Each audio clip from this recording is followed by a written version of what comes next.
Well, welcome everyone. I am Mary Angela Baker, and this is the very first episode of Women of Substance. I am an advocate, a thought leader, and an educator. And I'm excited to start this series with my two friends and colleagues to bring you women of substance who are making a difference in our world. Hi, Mary Angela. Hi, Nancy. I'm so excited to be a part of Women of Substance and to be having our first episode. Again, my name is Annette Johnson. To our viewers, I'm a certified women's leadership coach, a global professional development strategist, and my areas of focus for ongoing development are leadership, self-awareness, and inclusivity. Wow, thank you. So I'm excited to be a part of this group. My name is Nancy Rodriguez Weller, and I'm an assistant professor at the University of Maryland Eastern Shore. I'm also a pharmacist, an advocate for health, and a global health advocate as well. Welcome. You know, it's funny because we each have in our descriptions of who we are that we're advocates. Mm-hmm. And I think that's really what the whole Women of Substance is about, is that you can be doing good work, but if you're not implementing change, that has to be, I should say, it should be instead of but, it should be yes, you're doing good work and you're implementing change. And we're all here in different areas of advocacy that's important to us. My background is in women's leadership, and so creating opportunities for women to thrive are really things that I advocate for. Annette, you advocate for another aspect of helping women thrive. Mm-hmm, mm-hmm. Yeah, it's advocacy has always been a part of my life. I didn't have like a formal title around it, but it just is a space that I've always found myself in, being able to make some level of contribution to either a cause or an organization. And so one of the reasons why I wanted to be a part of Women of Substance is for that very reason, to be able to meet other women who are doing this type of work, and to work side by side with you ladies as well. What greater way to use our time, especially today, than to be able to highlight and bring women together who are sharing the amazing work that they're doing globally and even in their local communities. Yeah. So I'm excited because we're going to talk about topics that we care about, that we're passionate about, and we're going to provide hopefully an open discussion to all our different opinions and share ideas as well.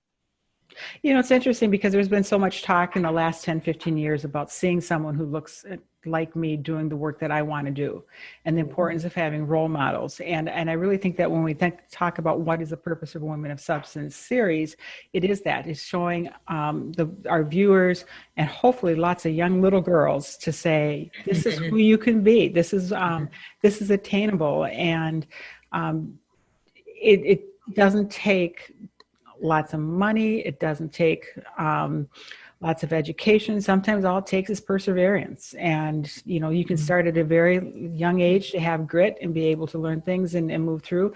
And you can continue that grit all the way through senior citizenship. Mm-hmm. Yep. So when you all think about leadership, because I think a Woman of Substance really comes down to being a leader, what are the attributes that you most admire in a leader? So I'm going to say for me, and this is something that I have a vision of someone in my head right now that I admire greatly and was able to work with over the years and throughout my career, and I'm still connected to. And the one word that comes to mind for me is integrity. I think integrity is so important. And when you talk about, well, what do we need today? Here we are in the 21st century. What's needed today? I think integrity is a key ingredient for leadership today. Being trustworthy, being honest, doing what you say you're going to do, being reliable, but also being someone that people can trust and that they know at the end of the day, they're going to do the right thing. Great. And we just went to, I would just say the connection that we just said, that women of substance is about role models, and you just pulled up a role model. So perfect example. Mm-hmm. And Nancy, what do you think of as a woman of substance leadership attribute? So, I think of women of substance of having a passion about something and then carrying it through. So, the action piece is very important, because we could be passionate about something and kind of sit on it. But women of substance usually are people who take action on that passion and find ways to share that passion with other people, inspire people. And Annette, I love that you said integrity, because that's something that is part of being a woman of substance, in terms of being honest with yourself about what your biases are, what your talents can and can't be, how you would develop that. So it's that, honesty is a big thing. And, just to build off of what you just said, I think when we talk about women of substance, for me, there's the skills, right? There are the skills right. and the qualities and attributes that a woman of substance has. But I also think about more broadly, I think of a woman of substance as someone who's very deliberate and purposeful and intentional about the contributions that she wants to make in life. So she has that vision, she's clear about that vision, and then all the qualities and skills that we're talking about is what brings that vision to reality. Okay. Exactly. Does that make sense? Oh, absolutely. Yes. Absolutely. It's funny because there's an assessment called creatrix, and creatrix measures creativity and risk-taking. And risk-taking is actually defined as the ability to move an idea forward. So it's exactly what you're saying. And you take the assessment, and if you fall into different categories, and if you are very creative and if you're very a risk taker, you're an innovator. So you're able to come up with an idea and make it happen. If you can come up with the idea but not make it happen, you're called a dreamer. And I absolutely love that, because how many times, like you said, are there people who say, yep, that's great, but that never happens. And I think, when you talk about job interviews and they say, what are your weaknesses? And I always want to say my weaknesses is I get really frustrated with people who are dreamers. It's like, come on, let's take action. Let's do something. Let's make an impact. Me too. Yeah. But that's why it's so important that we all work together, because we're not going to all show up with the same level of strengths, and we'll have them but not really know how to leverage them. Exactly. And one of the things that when we first started talking about this idea, one of the things that excited me about it is that we could use this platform in that way to be able to bring people together to share their experience along the way, because some people just make what they do look so easy. Right. It just looks like they don't exert any effort at all. And then for others, it feels like, it takes 10 years to make an idea, come to life. So that's one of the things that I think is going to be really nice about this show. So yesterday I was listening to a podcast and Colin Powell was speaking, and in his book he uses the term perpetual optimism. And I had never heard of that, and I thought that's going to be my word for the year, or my phrase for the year. Isn't that great? Because like you said, we're in a time right now that's so crazy, that's so uncertain, so stressful, and perpetual optimism. It's like, we're going to get through this. This isn't bad. We're still here. And yes, bad things are happening. I don't want to discount all of that, that bad things are happening. But again, together we can move forward, and through perpetual optimism, really create an impact. Yeah, and I don't know which, Nancy, if it was you or Mary who used the word thrive. Thrive is one of my new favorite words, because I think, again, going back to who is a woman of substance, I think this woman is also someone who understands the importance of and knows how to thrive during times of uncertainties. Because when you think about advocacy work, it's not always it's not always fun and light. You know what I mean? It can Exactly. It can be heavy. There are a lot of causes out there that need advocates. And so I think, another thing that's important is knowing how to thrive through times of uncertainty and in space that might feel heavy. Mm-hmm, mm-hmm. And I think it goes back to Annette, what you said is one of the things that you advocate for is self-care. Yes. And during all this, we forget. I had a conversation in the last couple of days with people, and it's like, what little things do you do for self-care? And everyone said, take a walk. I go and I take a walk. And I take a walk, but I take a walk with a dog who does not like to be on a leash, and she pulls. And so when I take a walk, it's like being on a treadmill because we're going. And so I thought, I'm just, you know what?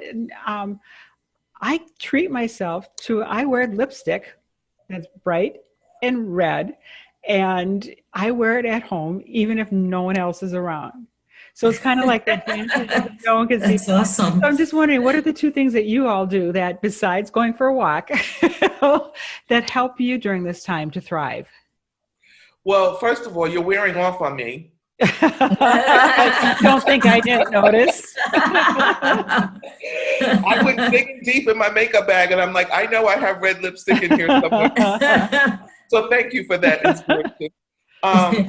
That's a great question. What do I do to thrive? I think for me lately, I've been doing a lot of reflection and being still and quiet. I mean, I might have music playing, but I like to sit in silence these days. I feel like I'm living in such a noisy world. And so for me, I'm really, really appreciating silence. And I find that when I give myself that 5-10 minutes or sometimes a half hour sitting on the porch, with my candle and maybe my favorite type of music playing, occasionally a glass of wine, it helps me to just appreciate being alive, appreciate what I have, and just appreciate the moment right now. And not worry about what I have to do tomorrow, next week, next year, or what happened yesterday. But I heard somebody say this, we could benefit from appreciating being in the moment more. And so that's what I've been trying to do, is carve out time to appreciate being in the moment and what I have right now. Nice. So for me, I do a lot of driving, and I sit in my car, and I love music. And so I am not stuck in a type of music. I'm pretty diverse in my music list. And so I just turn it up and sing the whole way. Nice. Oh, I love it. Yeah, I absolutely love all the different types of music, all the different lyrics that are out there. I love Eminem. I love Lady Gaga. I love Glenn Campbell. You name it. So, it's a good way to kind of just, think about what they were thinking when they wrote their music or their lyrics, and just enjoy it. It's so relaxing. It's so cool. I have to share with you, Nancy, I have a favorite song by Eminem that every now and again, when I get down, I blast it. And I always refer to it as the wrong title. So you might know the official title, but it's You Only Get One Shot. That's how I remember it. The song, You Only Get One Shot.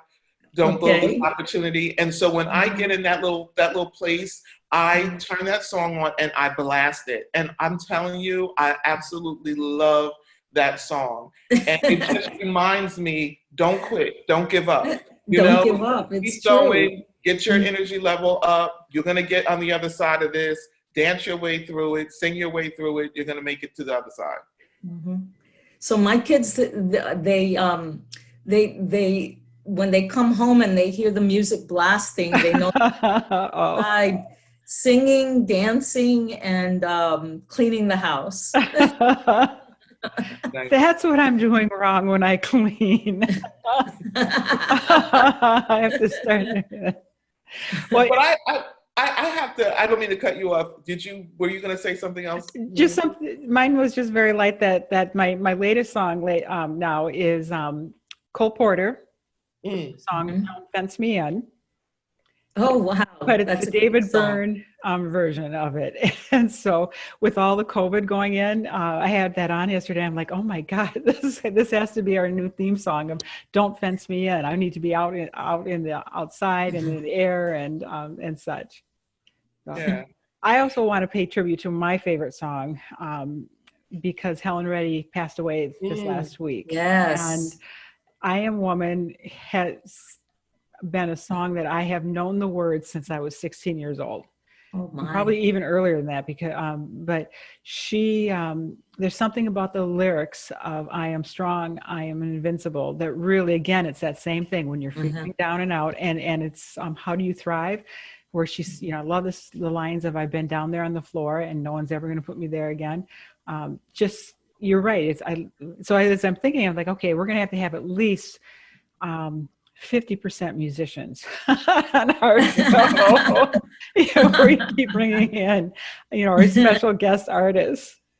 Yeah. I was going to ask a question.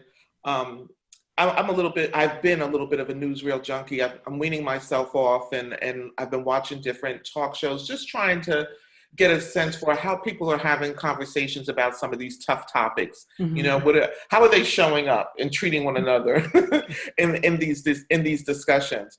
And I want to do the opposite of something. So I see people and they say, they talk about like the negative aspects of what's happening in our environment today. And I want to ask a different question of you. What's inspiring you to be more positive? You know what I mean? Like, given the fact of like everything that's happening today, what are you, like, when you hear things and see things, like, how are you being inspired to intentionally be more positive? And I can start, because there's something that provoked this question for me. Okay, go ahead. Yes. And watching the different talk shows and newsreels that are happening, like the way panels are coming together, the way they're talking about things, the way they're interacting with each other, it concerns me that we're not able to have a difference of opinion or a different viewpoint respectfully. And that we're not even able to engage in a conversation respectfully, like not cutting people off or talking over top of people or yelling at the top of your head or ignoring the fact that you're not the only person sitting at the table. And so how that inspires me positively in the work that I do as a facilitator of a variety of types of development programs, professional development programs, is to listen more. I am intentionally pausing and listening more, because I want to make sure that everybody that I interact with feels seen and heard. And even though they may come up on the opposite side of the discussion, that they feel respected and that they matter. Right. And listening is actually the top skill of a successful listener or a leader. So I'm going to say that again, just so listening is the top skill of a successful leader. And I think you're absolutely spot on, is that we need to listen more, and we need to listen to understand, but when you listen to understand, doesn't mean that you may change your mind. We're not, so it's not that someone's trying to influence you to change your mind, but just to be able to understand that point of view, and then to respectfully disagree. If after you hear it, you say, nope, that's really great, but that's not me. I want to add to that in listening, which is such an important quality in a leader, I add empathy, because, and I've been doing that consciously lately, because I think that in this society right now, we've lost that. Not really placing yourself in somebody else's shoes. how does that feel? How does that feel for that other person to be in a situation? I've been consciously working on that because I think that makes a really big difference in how we treat each other. Sometimes we unintentionally exclude people from groups or exclude them from conversations. And instead of doing that, we need to be empathetic to what they're going through and include them in these discussions. So I think listening and empathy go hand in hand. You know, that reminds me of emotional intelligence, and there's the part of emotional intelligence that is understanding how I am responding to something. Right. But I think that what makes emotional intelligence so powerful is that it's being aware of what's happening with others. And it's that empathy is very key to that.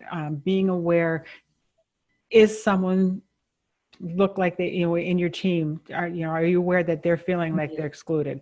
Exactly. Are you aware that somebody said something that might have been unintentionally harmful, but it had an impact? And I think that's kind of on my list of things that I want to become better at, is understanding group dynamics. So let me ask this question. We're talking about women of substance on this show, and it makes me think of the word shiro. Well, it's a word that I think it's used pretty broadly. I like the word shiro, the female version of hero. But do you have any shiros, and how have they impacted you? So I have quite a few she heroes. I admire women in general that are passionate about what they're doing, whether it be Lady Gaga, whether it be Eleanor Roosevelt in politics, or oh my gosh, artists, Anne Leibovitz. There's so many women out there that are so powerful. So I had a really rough time trying to think of who, but there are actually three people in my mind. Okay. One everybody's been talking about, and that's Ruth Bader Ginsburg. I absolutely love her because I'm actually just about an inch smaller than she is. We share something in common about, small women being, mighty. Yeah, being leaders. But I love that she had a vision to fight for equality for for women. The other one is Sonia Sotomayor, judge in the Supreme Court.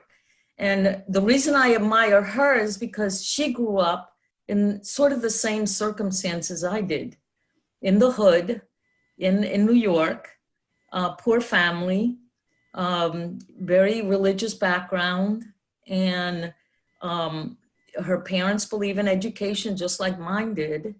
And she got out of that rut and became who she is. So I admire that. It wasn't easy, I can tell you from my own experience, getting out of that type of situation. But my foremost hero, Shiro, is my mother. I absolutely think that she was the bomb. She immigrated, well, I shouldn't say immigrated because Puerto Rico is part of the United States. She moved from Puerto Rico to New York to get a job and have a better life for her parents. She brought her parents to New York and married, had 6 children. We had 11 people living in one household. And my mother was passionate about education. She wanted every single one of us to get an education, no matter what it cost. And adding to what Mary Angela said, education helped me as an individual because I was able to get out of that type of environment and move on. And I hope to give back the way my mother did. She was and still was up to age 90. She's 94 years old now. But at age 90, she was visiting nursing homes. Wow. And sitting That's awesome. Yeah, and sitting with older adults to give them, you know, company, talk to them about their lives. She's just an incredible woman. So that's who it is. No, I was thinking the same thing. I mean, I could name a lot of women that I don't know, and identify them as sheroes. But when I think about where I come from, where I got what I have to help me survive and thrive, I think of my mother and my grandmother, and they were like bookmarks. Okay. You know, it's like where one dropped off, the other picked up, and I get like kind of my toughness, my matter of factness from my mom. My mom was no nonsense. She's about 5'2", and you know, my dad died when I was 9, so she was a single parent. And wow. she made the best lemonade out of every lemon. So, you know, I get that tenacity and that drive from her, where I don't have time to think about failure. You know, I have to, I watched her, you know, take something that looked devastating and make something out of it. Yeah. So that we always had a roof over our head, food, clothing, etc.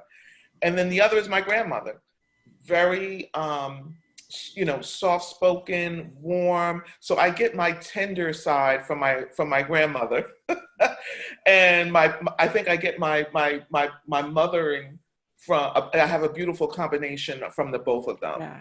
So, but if I had to pick a woman, outside of my grandmother and my mom, I've been studying the life of Harriet Tubman over the my past gosh, yes. and reading her books, and you know, really just trying to understand who this woman was. I don't even think she was 5 feet. I think she was like 4'11". Wow. She was a tiny, petite powerhouse. And when we talk about, you hear women's empowerment thrown around today like it's nothing. And she helped me to look at the whole women's empowerment business, or, you know, whatever you want to call it, totally different. Because I'm like, now that was an empowered woman. Did not take no for an answer, put her own life on the line to be able to save the lives of others. And she was an advocate on high. I mean, I just studying her and reading her story, it makes me complain less, because it's like, what do I have to complain about? Exactly. You know, given those circumstances that she had to live through. Yeah. And there is I love when, Annette, when you said that you received these attributes from from your mother and these attributes from your grandmother, because there is the theory that the people we choose as our heroes have the attributes that are within us. Yes, I believe that. Oh, You know? Wow. Yeah. And so, Nancy, when you're talking about, you know, your mother, those attributes, I mean, look you're an educator. So her desire to make sure that her children had an education has now, you know, been part of you for so long that you now are an educator. No, that's a great point. Yeah. Wow. This is what we envisioned, right? Having this is what we envisioned. Yeah, having a conversation. Wow. And I really can't wait until we bring our guests on and do the same thing and have an opportunity to hear from them. I'm looking forward to being inspired and empowered even more. All right. Well, I want to thank you all, and until next time.